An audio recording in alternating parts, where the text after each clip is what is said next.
अस्सलाम वालेकुम।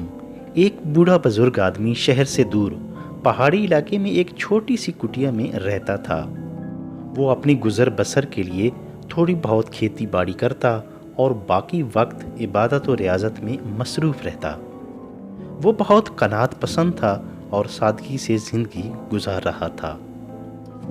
उसने अपनी सारी ज़िंदगी मुतालिया और गौर व फिक्र में गुजारी। जल्द ही वो अपनी फ़हम व बसीरत की वजह से दूर दूर तक मशहूर हो गया। इर्द गिर्द के शहरों से उसके पास मुख्तलिफ लोग आने लगे, जिनमें कारोबारी हजरात, सियासतदान, उलमा, हुक्मा और तालिब इल्मों की कसीर तादाद शामिल थी। लोग बूढ़े आदमी से अपनी मुश्किलात और परेशानियों का इजहार करते तो वो उन्हें उनके आसान, काबिल अमल, फौरी असर और ख़ूबसूरत हल बता देता।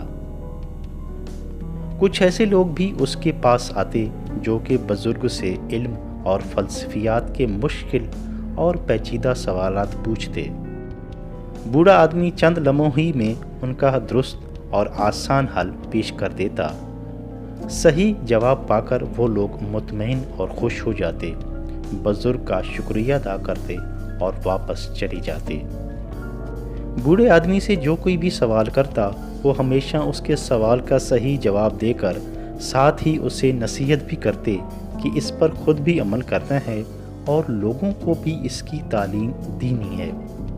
बुजुर्ग ये सारा काम बिला मुआवजा करते और किसी किस्म की फ़ीस या नजराना वसूल ना करते। बुजुर्ग के इल्म हिकमत और फ़हम फरासत की दूर दूर तक शोहरत फैल गई। जहाँ इल्म के मुतलाशी आकर अपनी इल्मी प्यास बुझाते और लोग अपने गंभीर मसैल हल करवाते, वहाँ पर कुछ शरपसंद और पस्त ज़हन लोग भी आकर बूढ़े से उल्टे सीधे और बेतुक के सवाल करते ताकि उस बूढ़े को तंग किया जाए और लोगों को उससे मुतनफ़िर किया जाए। एक दिन बूढ़े के पास चंद शरीर किस्म के लोग आए, जिन्होंने मुश्किल और उल्टे सीधे सवालात पूछे।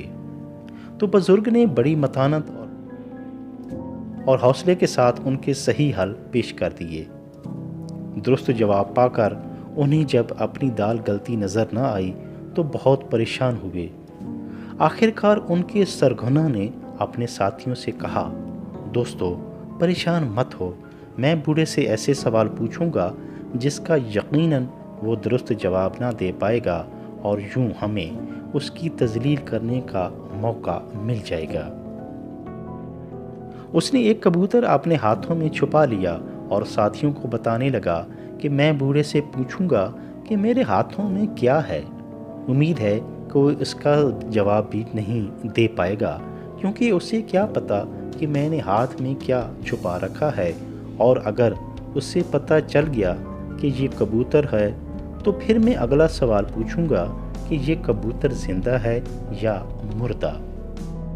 अगर बूढ़ा कहेगा कि कबूतर जिंदा है तो मैं फ़ौरन हाथों से मसल कर कबूतर को जान से मार दूंगा, और अगर उसने कहा कबूतर मुर्दा है तो मैं ज़िंदा कबूतर उसको दिखा दूंगा।